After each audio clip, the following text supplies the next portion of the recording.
about to do here. Monday is a very special day for everyone. Monday is MLK Day, Martin Luther King Jr. Day, okay? And my feeling is, through the years I've seen that people really don't appreciate or take notice of what that holiday really is. Yeah, we get a day off and whatnot, but we should really take time to stand back and think and reflect and listen to the words of Martin Luther King Jr. and the narrators who will give you a lot of other important information about what this holiday is.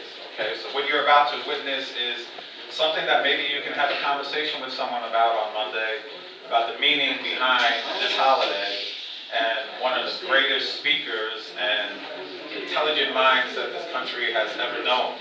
Okay, so the students of OBT are the ones who are going to take you through this little journey, and I would ask everyone to listen carefully to the words that you're about to hear. And in just a very short period in time, we're going to have a very, very special guest entering the room, and you'll know when that happens. And it's roughly about 7 minutes away. So without further ado, I give you our OBT trainees. And one of the greatest things is, some of these trainees just started just a few days ago. And here they are already, standing behind a podium, trying to hone their public speaking skills. So I truly appreciate everyone's involvement, okay? So without further ado, I give you Sunset Park, OBT.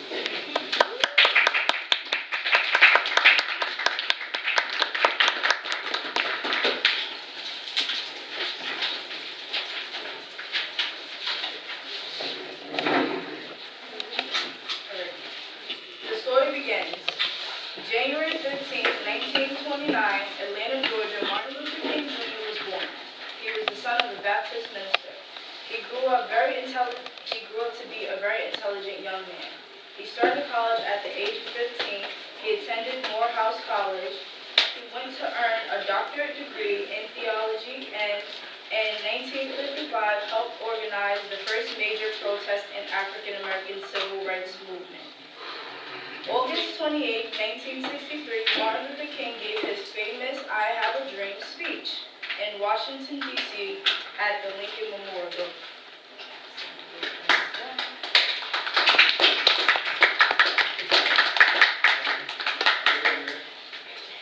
Yes, those were some important dates, but what is this Monday all about? Let's reflect. Martin Luther King Day is a federal holiday held on the third Monday of January, which is around King's birthday of January 15th. It celebrates the life and achievements of MLK, who was an influential American civil rights leader, a non-violent civil rights hero. It took 15 years of fighting for Martin Luther King Day to become a national holiday. Can you imagine that? Far too many people do not take the time to honor or even realize the importance of this holiday or the dates you just heard. Come with us as we time travel into history. Trust us.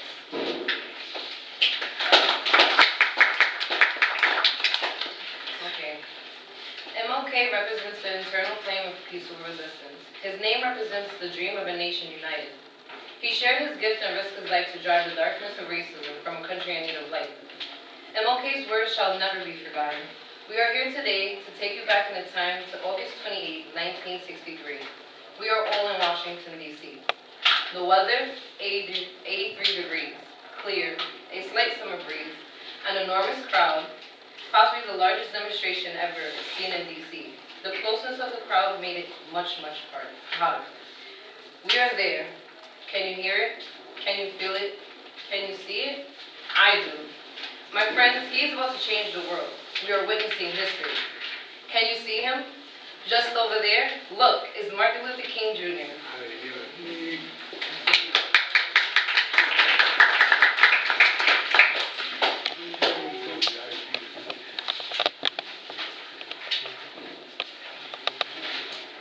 I say to you today, my friends, even though we face the difficulties of today and tomorrow, I still have a dream. It is a dream deeply rooted in the American dream. I have a dream that one day, this nation will rise up, live out the true meaning of its creed, We hold these truths to be self-evident, that all men are created equal. I have a dream that one day on the red hills of Georgia, sons of former slaves and the sons of former slave owners will be able to sit down together at the table of brotherhood. I have a dream that one day even the state of Mississippi, a state sweltering with the heat of injustice, sweltering with the heat of oppression, will be transformed into an oasis of freedom and justice. I have a dream that my 4 little children will one day live in a nation where they will not be judged by the color of their skin, but by the content of their character.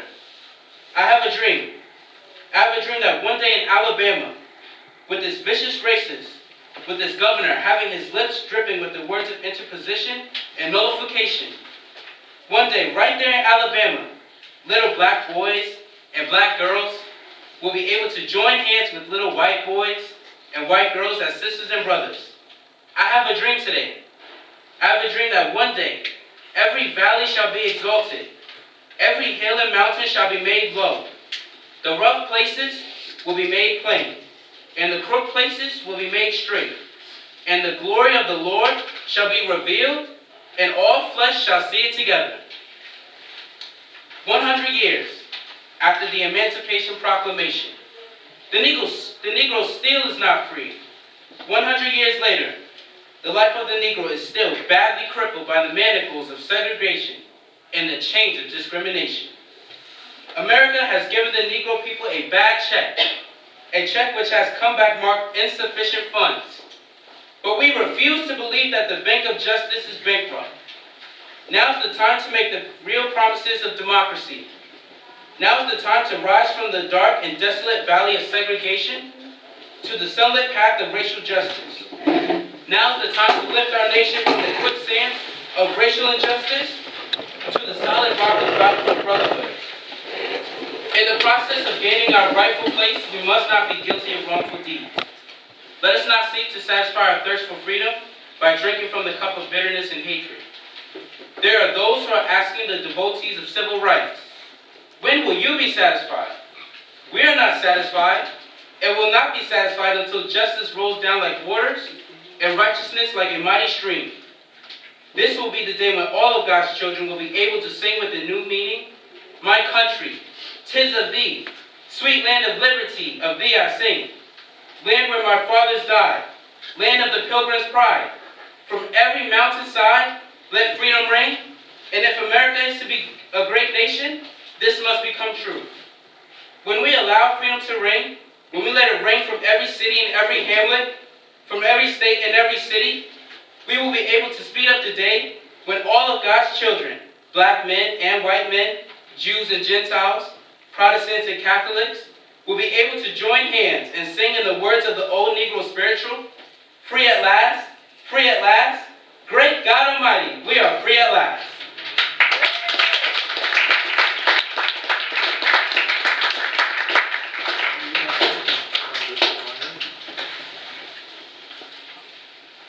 Early morning, April 4th, 1968, shots rang out in Memphis sky. Free at last. They took your life, but they cannot take your pride. Sleep, sleep tonight, and may your dreams be realized. If the thundercloud passes, rain, so let it rain. Rain down on him. We miss you. The whole world misses you.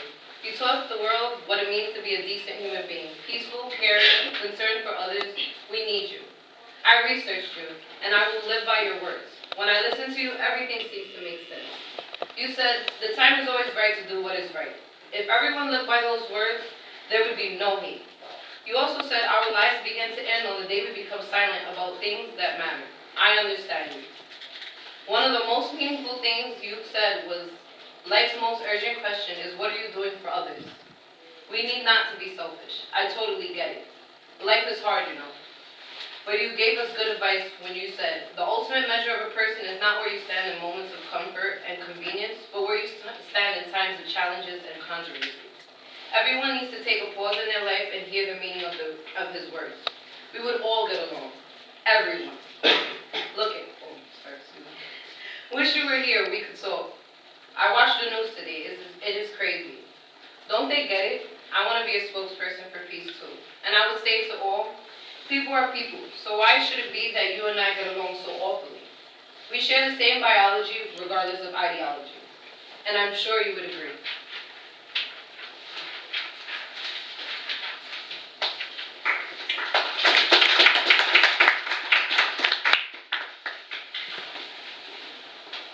You are a very wise young lady, and I thank you for that.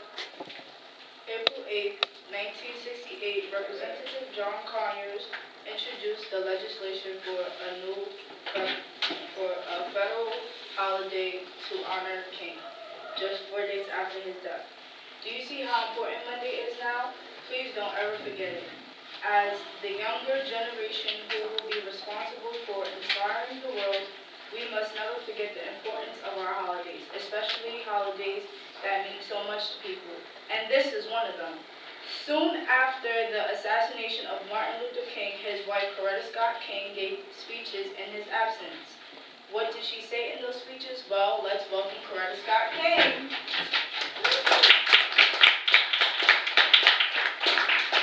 I am more determined than ever that my husband's dream will become a reality. We must begin to question the experts. They have not really been right. No, the abundance of material goods can compensate for the death of individuality and personal creativity. Woman, if the soul of the nation is to be saved, I believe that you must become it so. If American women would increase the voting turnout, I think we would see an end to all budget cuts and profits and benefiting women and children. I believe all Americans who believe in freedom, tolerance, and human rights have a responsibility to oppose bigotry and create justice. The greatness of community is mostly accurately measured by the compassion of actions of its members. All it takes is the heart of grace and a soul generated by love. Hate is too great, a burden to bear. It injures the haters more than it injures the hate.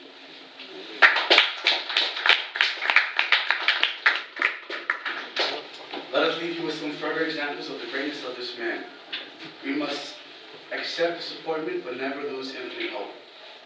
Darkness cannot drive out darkness, only light can do that. Hate cannot drive out hate, only love can do that. I I decided have decided to stick with love. Hate is too great a burden to bear.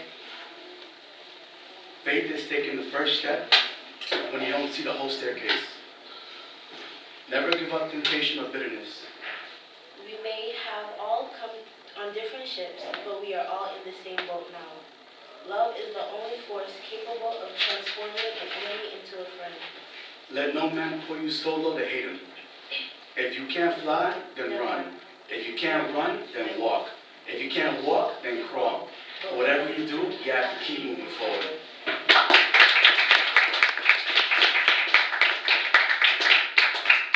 Let's all move forward and remember Martin Luther King Jr. and the true meaning of Martin Luther King's day. I just want to take the time out and look at some of the words back from the speech that I just read. And I want you to really get the true meaning of what the speech really means. For example, in the I Have a Dream speech, the 1963 speech, the second to last paragraph, where he says, "We are not satisfied. It will not be satisfied until justice rolls down like waters and righteousness like a mighty stream." I want you for a moment to think how water flows very fluently, freely, in a river, in a stream with no end. Martin Luther King is talking about a time when justice will run fluently, just like that stream, everywhere you go. There will be no racial injustice, no police brutality, no segregation, no disgusting remarks about other people's skin. It will all be about people becoming one, coming together, loving the whole world for what it is. God did not create man to make fun of man or woman. He created them to be equal and to have one goal in mind, which was to produce many and fill the earth. We leave you with a copy of some parts of Martin Luther King's speech. Please share with your loved ones during the holiday on Monday. And I want you all to do a favor. On Monday, just reflect on how Martin Luther King means to this American society, what he did, what he had to go through. It was a struggle. So let's not take that for granted. I want to thank you for attending and for listening, and to please take this holiday very seriously and to have a blessed week. Thank you.